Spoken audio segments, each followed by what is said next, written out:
Todos y todas y bienvenidos a una nueva lección del módulo 1 de la información al conocimiento. En esta ocasión vamos a revisar los contenidos de la lección 19.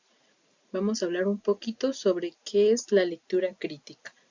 Como ya lo saben, pues hemos pasado a la unidad 3, la última unidad de este módulo, en el que vamos a hablar un poco sobre la lectura analítica, la lectura crítica y la escritura.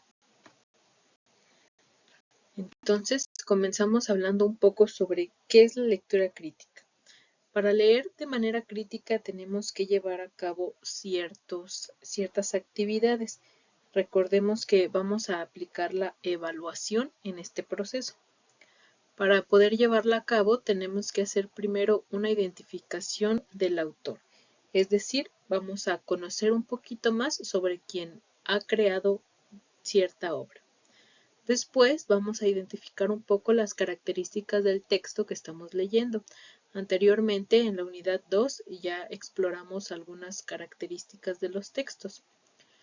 Y finalmente vamos a construir la interpretación. Con los dos primeros pasos vamos a tener herramientas para poder nosotros construirnos una interpretación de lo que leemos. Bueno, primeramente teníamos identificación del autor. ¿Qué vamos a hacer en esta parte? Vamos a buscar o identificar el nombre completo de la persona que escribe la obra.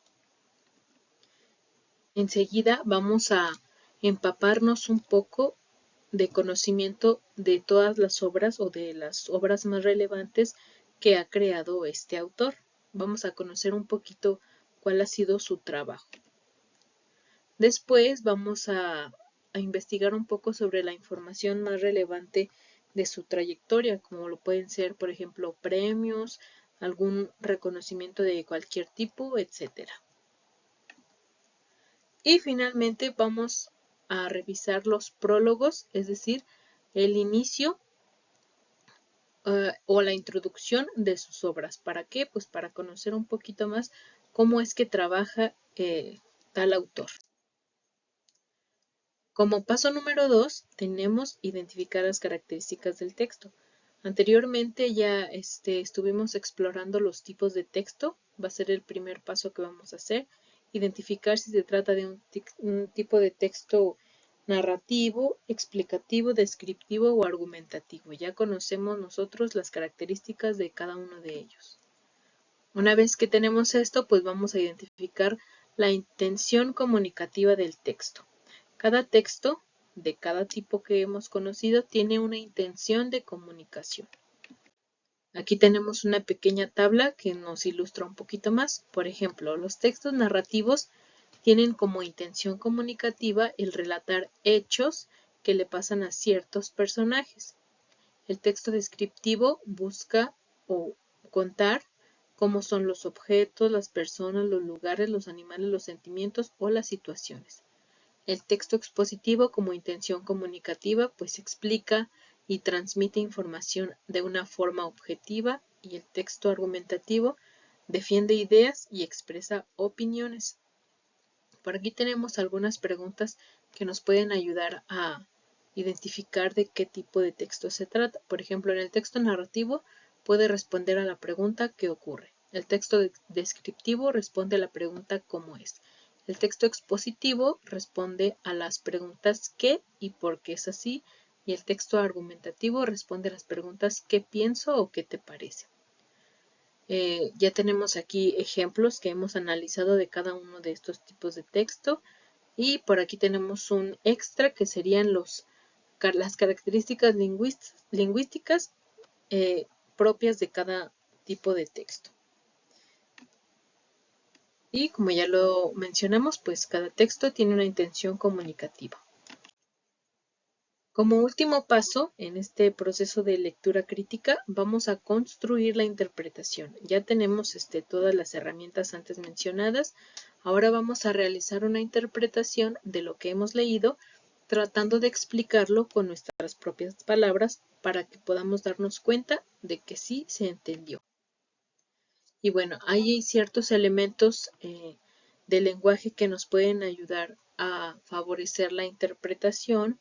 que nos pueden hacer más fácil la comprensión de los textos o también, en todo caso, la redacción.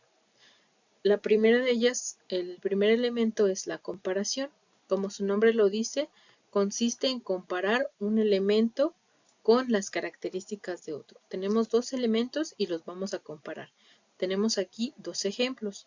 Sus ojos eran como dos luceros que alumbraban mi camino. Tus labios son suaves como pétalos de rosa. Por aquí podemos identificar que la estructura que nos ayuda a comparar dos elementos es la palabra como. Si identificamos la palabra como, estamos hablando de una comparación. Ahora, ¿qué es una analogía?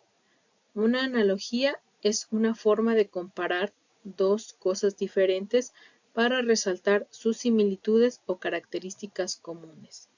Es como encontrar una conexión o relación entre dos situaciones o elementos que a primera vista pueden parecer diferentes. Se utiliza para explicar algo desconocido o complejo mediante la referencia a algo más familiar o fácil de entender. Tenemos como ejemplo, si se compara el funcionamiento del corazón con una bomba de agua, se establece una analogía para ilustrar cómo el corazón bombea la sangre a través del cuerpo. Las analogías ayudan a simplificar conceptos y fomentan una mejor comprensión.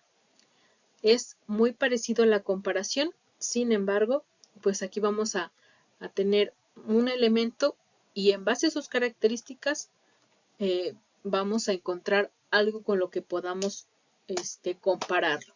No tiene que ser precisamente del mismo ámbito. Aquí tenemos, por ejemplo, el ejemplo del corazón comparado con una bomba de agua, porque los dos se encargan de llevar un cierto líquido.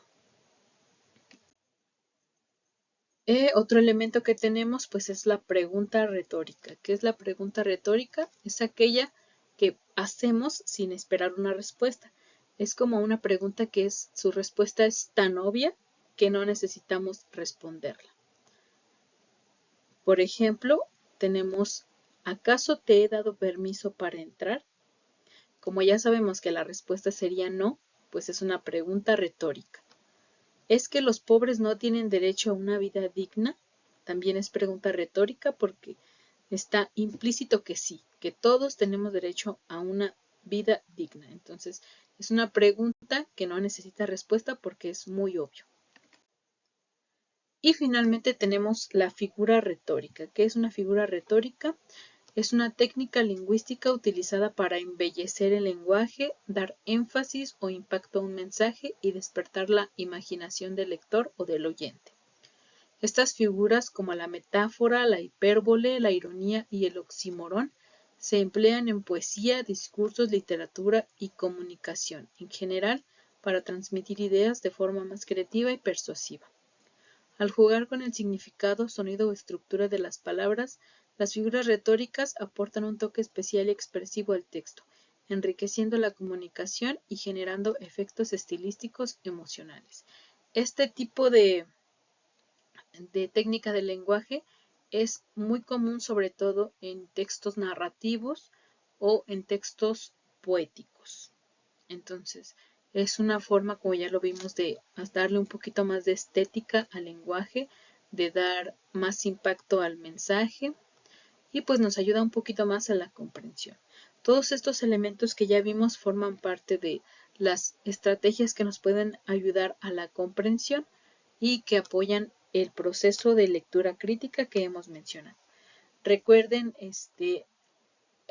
darle un vistazo al PDF de los contenidos temáticos de esta lección para que puedan enriquecer un poco más todo lo que hemos visto hasta ahorita.